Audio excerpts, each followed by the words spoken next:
What's happening, guys? So we're back today with a little more BAND-MAID. I know it's been a couple weeks. I've just had so many Patreon requests and new releases to get through that I knew that this was going to end up taking a back seat for a little while, and that sucks, but we're back now. Just on that front, by the way, I want to thank you guys that voted in the poll I put up a couple weeks ago about Patreon, and if you guys wanted some BAND-MAID reactions up there. I'm not going to go too deep into it, but basically I just wanted to know if you guys wanted to ensure you'd get BAND-MAID reactions once a week if I put them up on my Patreon. So I apologize to the people that said yes, that I didn't end up actually going through with it. It was just that there was a couple, there was a little bit of negativity down there, and just, I'm too old for that shit. So if I see some negativity, I'm pretty much just going to veer away from it. But I got some time right now, and I've been feeling the withdrawals. Just hook it to my veins! So we're going to check out Blooming today. I had a lot of requests for a lot of different songs. This is just the one that I felt like picking. What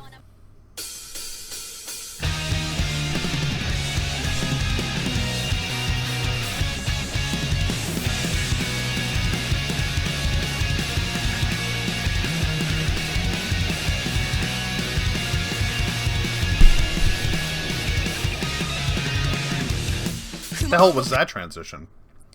Yo, that was mad weird. I don't know if I like it yet or not. Hold on, I gotta hear it again.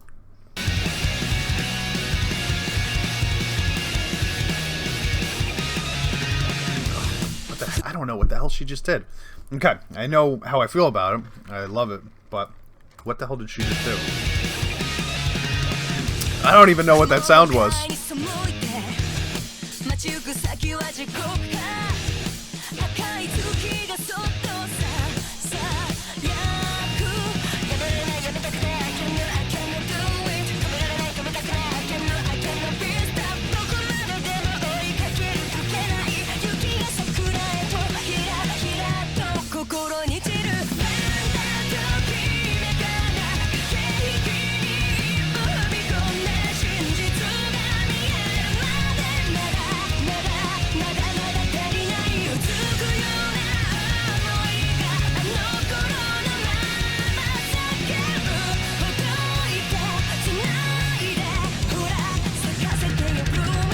Okay, before we head into the second verse, I just want to go over a couple things that I thought were really cool. Okay, so one, this is the most space that I think I've ever heard BAND-MAID have in their song before. Because, I mean, Konami, she just loves to go nuts all the time. Anytime there's extra space, she likes to fill it in with something. But here, she let it ring out. Very different for them, but it's nice. It gives the vocals a chance to shine. And then, heading into the chorus over here, Misa hits some random bend, some random bass note bend here in the middle. Right there, I think it was, right? It's not even a bend, is it?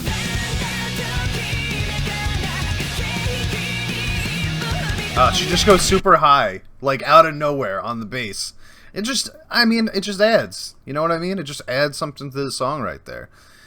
Because it's not like this chorus is mostly power chords. So in order to keep it interesting, it's going to sound catchy because it's all power chords. But in order to keep it interesting musically, you got Misa kind of doing her silent assassin thing in the background. Really like that.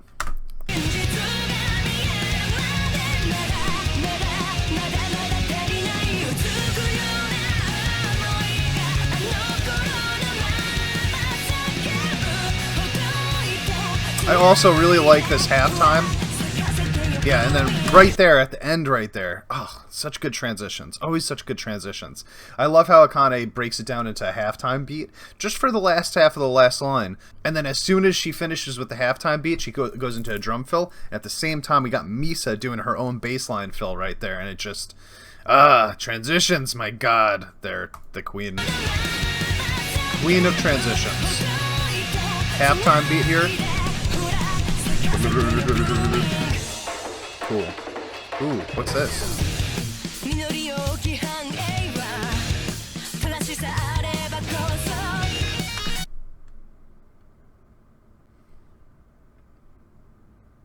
Well, I was about to say that this was surprisingly the same riff as the first verse. Normally they switch it up right in the second verse, but yeah, clearly I'm jumping the gun here.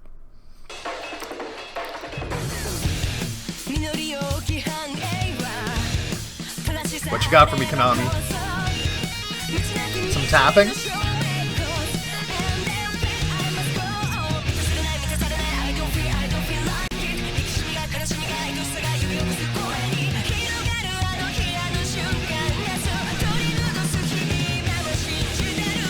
Oh, God.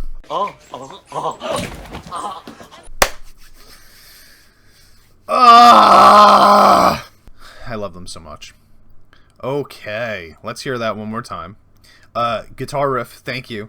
Thank you. First real guitar riff of the song, right there. I needed that. I feel like I was missing something until that jumped in there right there.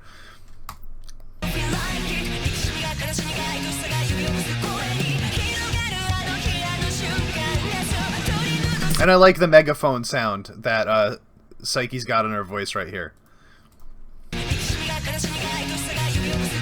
She's almost like rapping, honestly. Like, listen how fast she's going. She sounds like she's rapping.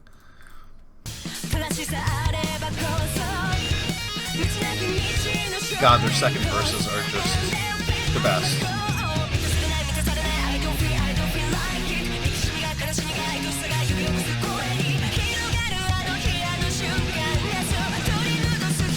Dude, tell me you don't want to hear Psyche rap now. I want to hear Psyche just come out with like a mixtape.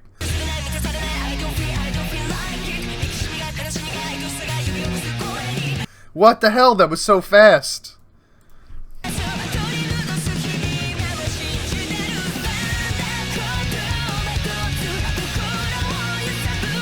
God, all their choruses.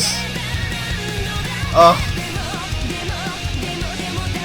At the risk of sounding like a broken record, it's just all their choruses just take this great instrumentation that you hear leading up to it and just bring you to this place where you can just groove. And it's so nice. It's so nice to land in that spot. You know, instead of just being on this everlasting journey through progressive sounds, this one actually has a destination where you get to just jam, just groove out to it. And it's what BAND-MAID does. It's what makes them special. One of the many effective spots.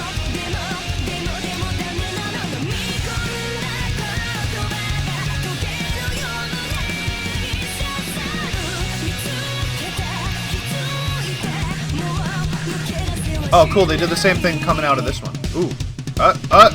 No, I'm talking. I'm going to stop talking. We're going to listen to Akane do whatever she's about to do on the drums and whatever the bridge this is going to lead to.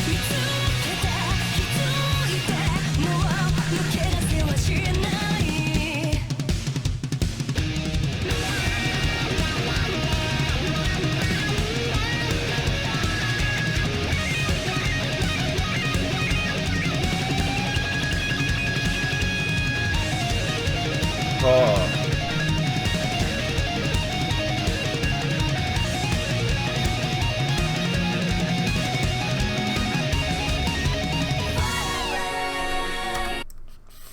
Fucking awesome. Yeah, so Konami over here. Listen, once you learn how to play guitar really well, tapping doesn't become that hard. Like, you know, from a novice, it seems like impossible. But what she's doing that's making it special right here is she's changing the timing of it, because you will typically hear of all tapping lines. It's going to be the same 1 2 3 4 1 2 3 4 1 2 3 4 1 2 3 4. But she is controlled enough that she's leaving one of the notes out at the end of each of the lines. I'll try to point it out if I can while she's doing it.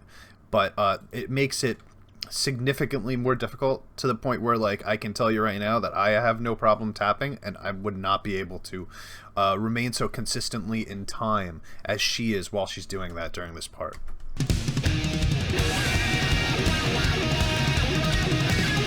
A lot of bends, a lot of pedal action here.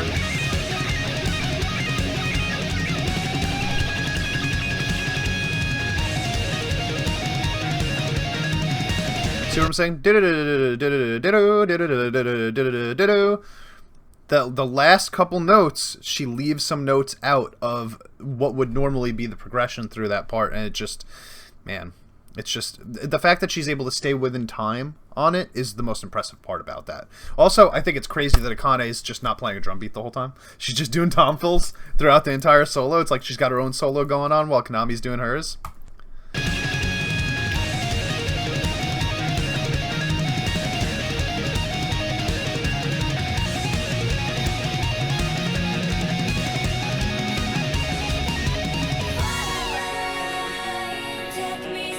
I mean, she made so many adjustments there too. It's not just that she changes the timing on the one note. She then goes to another different timed. I can't even think about how difficult it would be to stay in time like that.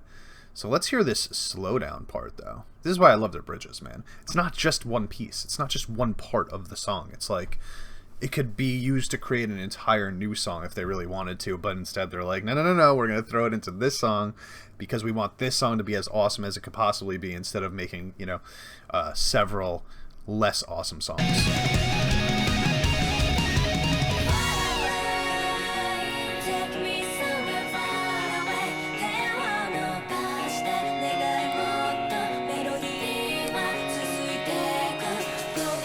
The harmonies sound so good.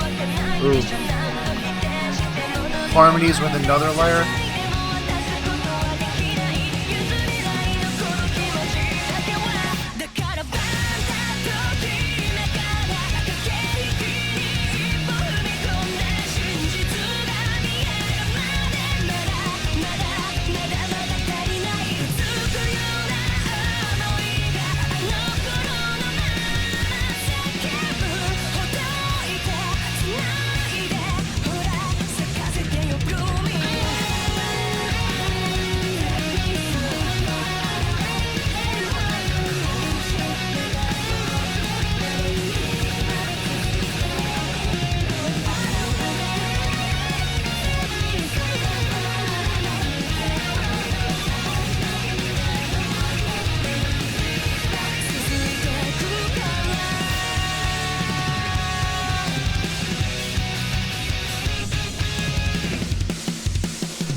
Fuck, dude. They're legitimately the best band in the world.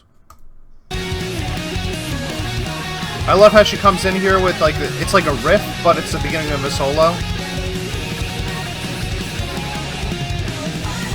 But my favorite part of what's going on here is the fact that they've got these layered harmony vocals going on over this outro solo, and then just for good measure, they decide to go into one final, totally different riff for the outro.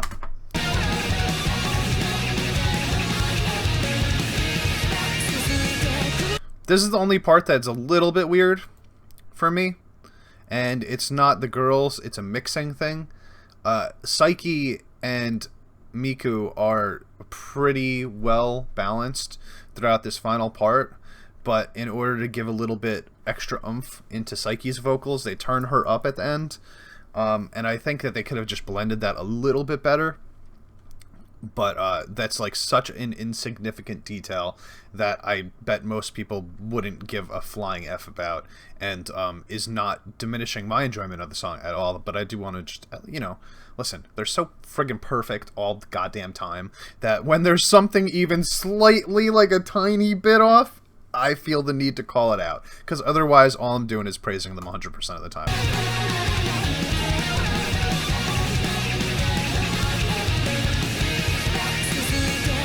Okay, right there. Just comes like a little bit out of nowhere. I don't think it was necessary. I love this though. Oh, and you gotta let Akane just go nuts just for a couple seconds there at the end too. Just yeah. Okay, listen.